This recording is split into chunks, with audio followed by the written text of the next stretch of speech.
Hi സുഹൃത്തുക്കളെ, എല്ലാവർക്കും നമസ്കാരം. ചങ്ങായിമാരെ, ജനുവരി 4-ാം തീയതി നമ്മുടെ കൊട്ടമ്മം സെന്റ് റോക്കീസ് കപ്പേളയിലെ പെരുന്നാളാണ്. അപ്പൊ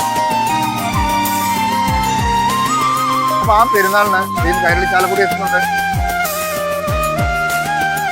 അപ്പോൾ വൈകിട്ട് 6 മണിക്ക് തിരുഹൃദയ ഗോൾമെന്റ് പ്രസന്റ് ചെയ്യുന്ന മനോഹരമായ ഒരു സ്റ്റേജ് ഷോ കൂടി ഉണ്ട്.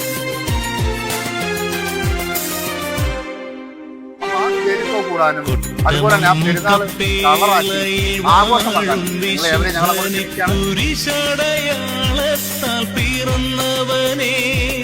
പീഠകൾ സഹിച്ചും വേദന മറന്നും യേശുവിൻ പാദത്തിൻ എല്ലാവരും വരിക. ആ പെരുന്നാൾ നമുക്കെല്ലാവരും കൂടി കപ്പേളയിൽ വാഴും വിശുദ്ധനെ കുരിശടയാളത്താൽ പിറന്നവനെ പീഠകൾ സഹിച്ചും വേദന മറന്നും യേശുവിൻ പാദത്തിൻ തുടർന്നു